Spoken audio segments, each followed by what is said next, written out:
ನಮಸ್ಕಾರ ಎಲ್ಲರಿಗೂ. ಇದು ನಿಮ್ಮ GBH63 ಅಪ್ಡೇಟ್ಸ್ ಯೂಟ್ಯೂಬ್ ಚಾನಲ್.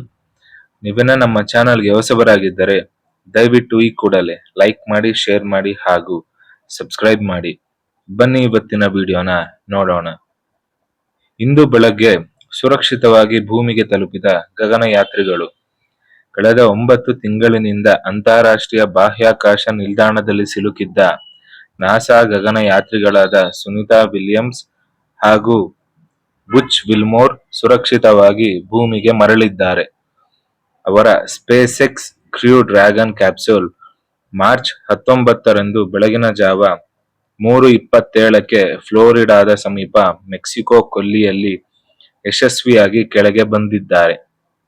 ಇನ್ನು ಈಗಷ್ಟೇ ಭೂಮಿಗೆ ಮರಳಿರುವ ಗಗನಯಾತ್ರಿಗಳ ದೇಹದ ಮೇಲೆ ಕೆಲ ಪರಿಣಾಮ ಬೀರುತ್ತದೆ ಎಂದು ಹೇಳಲಾಗುತ್ತದೆ.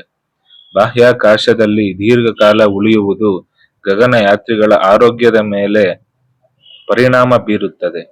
ಸ್ನಾಯುಗಳು ದುರ್ಬಲವಾಗುತ್ತವೆ. ಏನೆಲ್ಲ ಸಮಸ್ಯೆ ಕಾಡಬಹುದು? ಸ್ನಾಯುಗಳು ಕ್ಷೀಣಿಸಬಹುದು. ಬಾಹ್ಯಾಕಾಶದಲ್ಲಿ ಕಡಿಮೆ ಗುರುತ್ವಾಕರ್ಷಣ ಶಕ್ತಿ ಇರುವುದರಿಂದ ತಿಂಗಳಿಗೆ ಸರಿಸುಮಾರು 1ರಿಂದ 2% ರಷ್ಟು ಸ್ನಾಯುಗಳು ನಷ್ಟವಾಗಬಹುದು ಎಂದು ಹೇಳಲಾಗುತ್ತದೆ. ಈ ನಷ್ಟವನ್ನು ಸರಿಪಡಿಸಲು ನುರಿತ ವೈದ್ಯರುಗಳು ಇವರ ಮೇಲೆ ನಿಗಾ ಇಡಲಿದ್ದಾರೆ. ಸುನಿತಾ ಮತ್ತು ಬುಚ್ ಅವರನ್ನು ಪ್ರಸ್ತುತ ಹ್ಯೂಸ್ಟನ್ನ ಜಾನ್ಸನ್ ಬಾಹ್ಯಾಕಾಶ ಕೇಂದ್ರಕ್ಕೆ ಕರೆದೊಯ್ಯಲಾಗಿದೆ.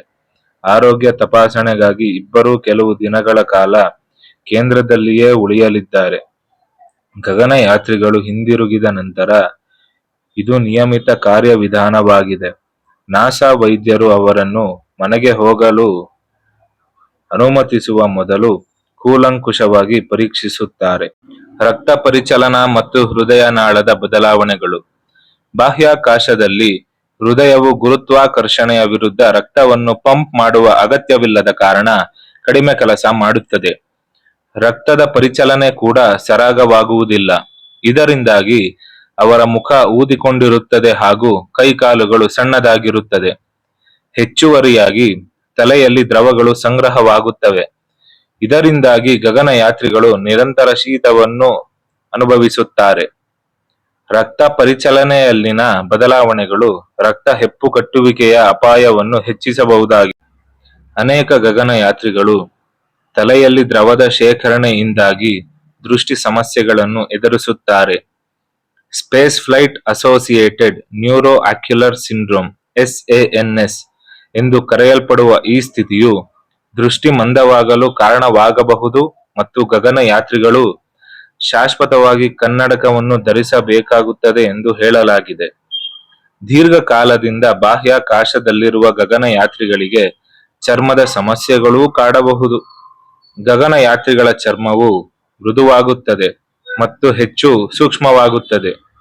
ಮುಂದಿನ ಸವಾಲುಗಳು ಏನು ಎಂದು ತಿಳಿಯೋಣ. ದೈಹಿಕ ಪರಿಣಾಮಗಳ ಹೊರತಾಗಿ ದೀರ್ಘಾವಧಿಯ ಬಾಹ್ಯಾಕಾಶ ಹಾರಾಟವು ಮಾನಸಿಕ ಮತ್ತು ಭಾವನಾತ್ಮಕ ಸವಾಲುಗಳನ್ನು ಸಹ ತಂದೊಡ್ಡುತ್ತದೆ. ಒಂದೇ ಬಾರಿಗೆ ಪರಿಸರ ಬದಲಾದಂತೆ ಇವರ ಮಾನಸಿಕ ಸ್ಥಿತಿಯ ಮೇಲೂ ಪರಿಣಾಮ ಬೀರಬಹುದೆಂದು ಹೇಳಲಾಗುತ್ತದೆ. ಆದರೆ ಇವರಿಗೆ ಯಾವುದೇ ದೈಹಿಕ ಮಾನಸಿಕ ಸ್ಥಿತಿಯಲ್ಲಿ ವ್ಯತ್ಯಾಸವಾಗದೆ ಆರೋಗ್ಯವಾಗಿ ಇರಲಿ ಎಂದು ದೇವರಲ್ಲಿ ಪ್ರಾರ್ಥಿಸೋಣ. ಸುದ್ದಿ ಸಂಗ್ರಹ GB ಹಾವೇರಿ, ನಿರೂಪಣೆ ನಾಕ್ಸುಮನ್ TD. ನಮಸ್ಕಾರ, ಇದು ನಿಮ್ಮ GBH63 ಅಪ್ಡೇಟ್ಸ್ ಯೂಟ್ಯೂಬ್ ಚಾನಲ್. ದಯಮಾಡಿ ಮರೆಯದೆ ನಮ್ಮ ಚಾನಲ್ ಅನ್ನು ಲೈಕ್, ಶೇರ್, ಸಬ್ಸ್ಕ್ರೈಬ್ ಮಾಡುವುದರ ಮೂಲಕ ಪ್ರೋತ್ಸಾಹ ನೀಡಿ. ಧನ್ಯವಾದಗಳು.